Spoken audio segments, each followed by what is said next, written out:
My friends, you are about to hear an overview. Well, you don't hear an overview. A view is visual. You don't hear it, you see it. Let me to begin again.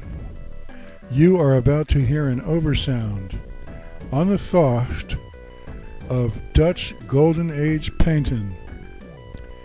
Dutch Golden Age painting owes its being to the Dutch Republic.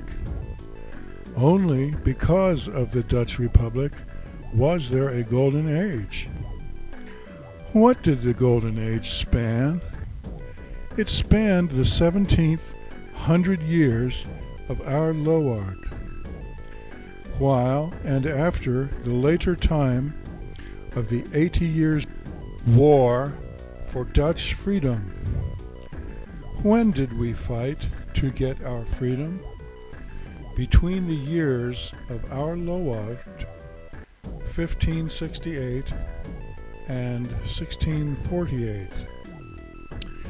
Always have the Bible-based free states been the happiest and the most prosperous. Always have our Bible-based cultures been foremost in knowledge, trade, and in art. So was the Dutch Republic. Erst were the towns of Flanders more artistic, but the war displaced many artists into the Netherlands, the Lowlands, and many into Alsace. But those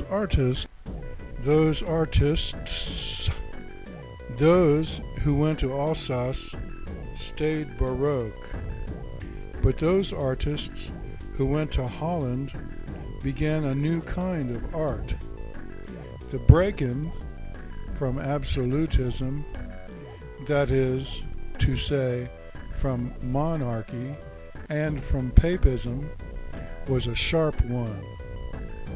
The Dutch painters had new feelings to work out, and they did well at it. Dutch painting of the Golden Age comes in the general European time of Baroque painting.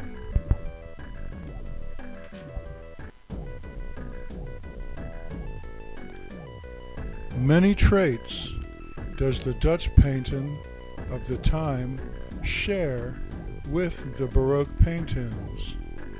That which it does not show is bestness and splendor. The latter have been found more in the Baroque kind. Absolutism is from Flanders. Decorative arts belong more to Flanders and to Leida's instincts than to our own. Two kinds of people. At first they were, in many ways, of opposite natures.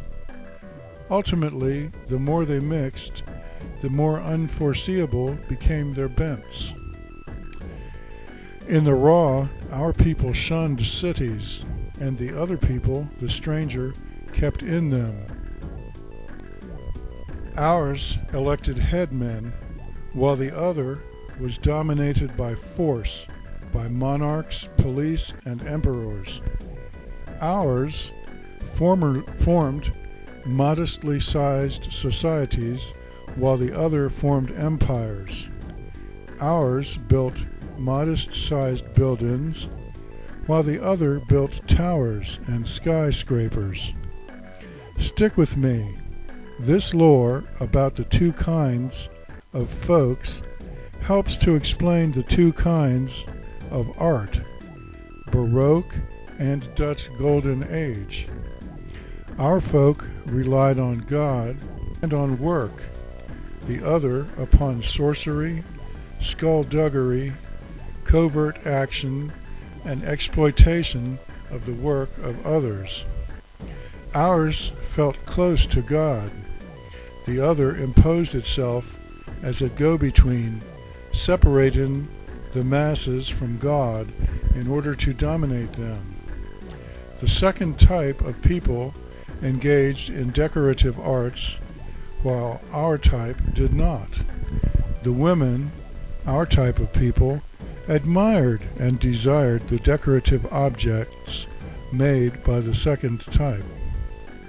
Our folk was honest and straightforward, while the other relied upon psychology, scams, and schemes with wheelin' and dealin'.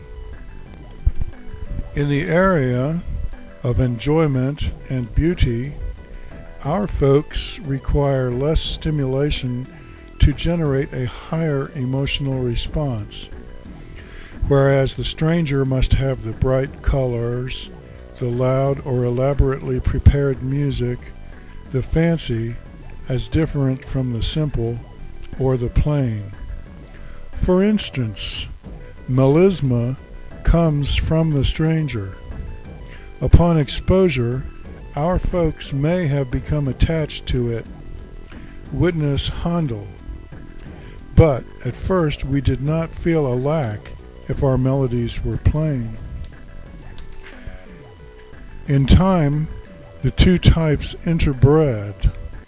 Afterward, you might find in the same family one sib who shuns cities while the other adores them. One sib is into decorative art while the other is into practical art. Our kind of people tend to have higher overtones in our voices than have the others. Yes, our men may be baritones, but the overtones cluster more highly. Wherever there has been found a choice between working in factories as against small free farmholds, our folks have chosen the farmstead over the factory. In any particular whereabouts, whichever type may be dominant, the other type, growing up among them, picks up their ways but modifies them to fit their own nature a little better. Good examples of this can be seen in the many different types of music that passes under the title rock and roll. They are so different from one another because the people making them are of much different natures from each other. Same way. Contrasts and similarities between Dutch Golden Age painting and Baroque painting show both, number one, the differences in the nature of our own people, and also, number two, the influences of the aliens, either by interbreeding or by upbringing.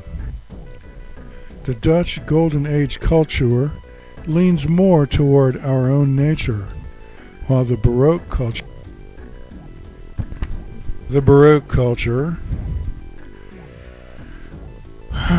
arose out of the presence in our lands of an alien force.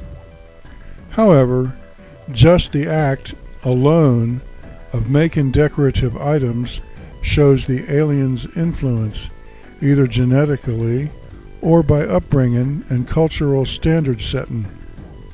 Here are some differences between the Dutch Golden Age movement and the Baroque cultural movement.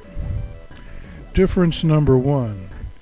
The Baroque movement is associated with the anti-freedom of the, quote, priests from the East, end quote. All right, kids, if you want to find out what the other three differences are between Dutch Golden Age painting and Baroque painting, or Dutch Golden Age culture and the Baroque culture, you're going to have to watch part 2. Deed you are. So, also, the further descriptions of the Dutch Golden Age painting and further details on the topic are in the subsequent parts of this series. So go ahead and find them. Hope you have a good interim. Bye-bye.